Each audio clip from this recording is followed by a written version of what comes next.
Good Friday dawned with a stunning sunrise, so we hit the road early to avoid the hordes.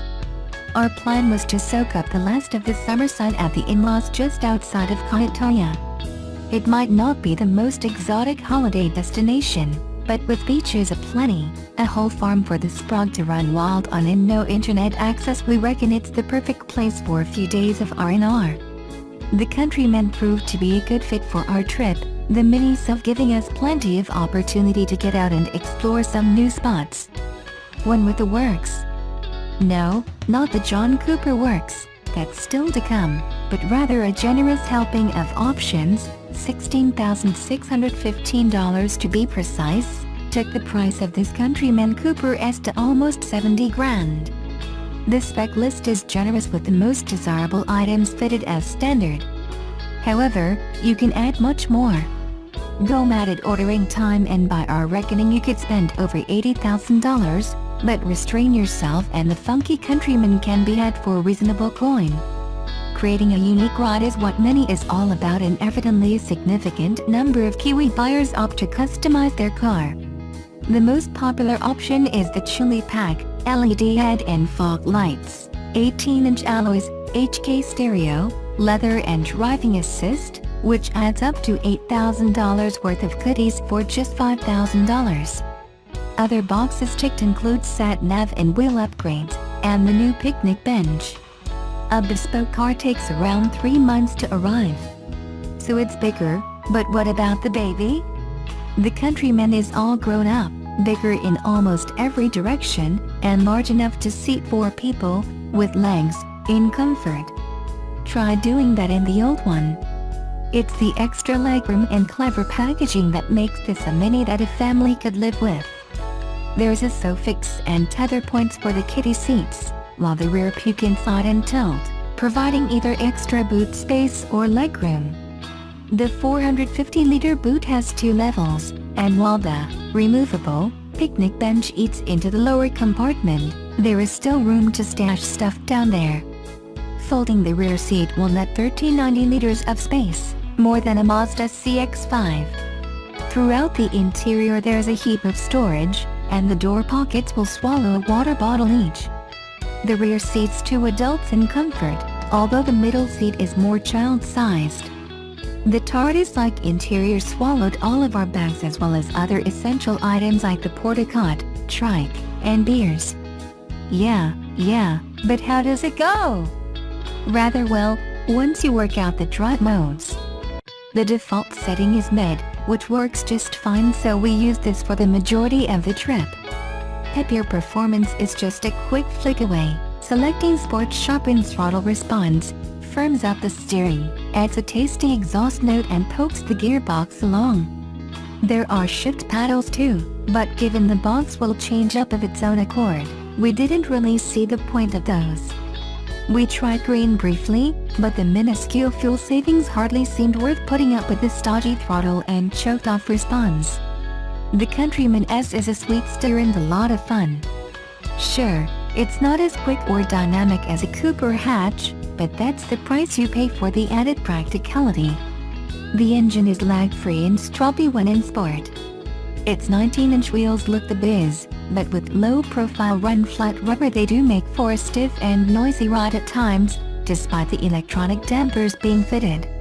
There's no damper adjustment available in the green or mid, but delving into the sport settings allows the dampers to be switched independently of the drivetrain. We felt that leaving the chassis in normal with the sporty engine map was the best compromise. The stiff ride is more noticeable around town when ferrying the family, but it's not a deal-breaker, just stiffer than you'd expect for an SUV. What did impress was the fuel use over our trip, 7.4 L/100 kilometers overall, not too far off the claim of 6.5 L/100 kilometers, and coincidentally the same number that Mini gives for the 0 to 100 kilometers per hour sprint, only in seconds. Down and dirty. Without the optional 4-wheel drive fitted, $3,000, our off-road antics were limited. It's probably the one option we would actually fork out for. However, the Countryman's raised ride height meant we got to explore places we couldn't have gone in our low-slung wagon. A wet and rutty track to a remote beach proved a little too daunting to tackle. We turned back rather than risk getting bogged. We traveled many unsealed roads which Countryman ate up, the traction control coping well, even allowing a little slip and slide before chiming in. It performed equally well in wet and muddy paddocks. Fun, fun, fun. The Countryman is all about fun, but what bits stand out the most? The styling is the big one, instantly identifiable as a Mini. Everything about it has been carefully considered and created. It's hard to find bits that have been pilfered from BMW's parts bin, and we like that. Then there are things like the lighting around the center screen that changes depending on the drive mode, and the racing stripes that appear on the Mini graphic when Sport is selected. Unique to the Countryman is the Country Timer, an app that calculates the amount of time spent off-road, awarding different statuses according to the ruggedness of the terrain. Despite our best efforts, we only reached the top level once. Sure, it's a gimmick, but if you don't enjoy this sort of a thing, then a Mini isn't for you. Beach does. If you love the feeling of sand between your toes, there's no better place to visit than the far north.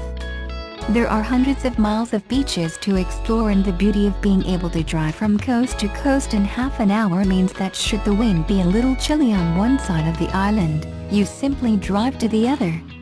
Many of the beaches are accessible by car, but as the entry points are often through soft sand, four-wheel drive is advisable. 90 Mile Beach is great to explore by car, as a short drive will reward with your own private piece of beach. Located in Agapara is an adventure center for those looking to do something more than just sunbathing. Here you can hire everything from quad bikes to blow carts to all manner of surfboards. Tokoro Beach on the Karikari Peninsula is great for kids, as it has a very gentle incline providing lots of shallow areas for safe paddling. More than just 90 miles of sand. If the sand gets too much, there are other options. Golfers can enjoy a route at the Carrington Resort, a stunning location that overlooks the white sand beaches of the Karikari Peninsula. Not one for wearing funny pants or chasing little white balls? Cross the road to Karikari Estate to enjoy lunch and a wine or two while taking in the views. Also on the peninsula is Lake Rotobokaka, known colloquially as Coca-Cola Lake. The water is sparkling and brown, and looks just a fizzy drink. The color is apparently a result of the peat deposits in the surrounding land. It's evidently clean enough to drink, while some of the locals believe it has healing properties. It goes without saying that fishing is a good way to while away the days. Cast off from any of the beaches and you're bound to get a bite. Snapper and getaway are plentiful. There's also a handful of operators running fishing charters if getting out on a boat appeals. Yeah, no? The Cooper S Countryman proved extremely easy to live with, even for a small family. It's genuinely fun to drive and practical. The unique styling does come at a cost, so showing restraint at ordering time is the key to getting best value. Countryman's rivals include BMW's suave but serious X1, Audi's quirky Q2 or Mercedes GLA, none of which quite matches the fun factor of the Mini. Martha Houston was on her lunch break Wednesday afternoon when she suddenly heard the sound of metal and metal growing closer. It sort of became louder and louder, then suddenly there was a really huge crash and the building shook, said Houston, an employee of Contemporary Florist on Hamilton Avenue in the West End of St. John's. I thought it was an earthquake at first. The sound she heard was a Subaru Forester making its way towards the building, colliding with other vehicles in its path before finally crashing into the flower shop just before 2 p.m. Houston said she ran outside to find an 80-year-old man exiting his vehicle. A path of debris and damage trailed behind him. It crashed right through the wall, she said. His airbag had gone off and everything. The car was completely destroyed. She said the shop's owner, Gail French, helped the man out of his car and into a bystander's vehicle where he waited for an ambulance. He was taken to hospital but, according to police, his injuries were not serious. According to the Royal Newfoundland Constabulary, the man struck several vehicles, a bus stop sign and a garbage container before hitting the building. "I was practically falling asleep, then suddenly there was this huge noise," Houston said. "It just shook me." The collision tore chunks of concrete away from the building's wall, she said, sending them flying across the basement. Fortunately, Houston said, the basement was empty at the time of the crash. If anyone had been down there, they would have been seriously injured or, God forbid, died.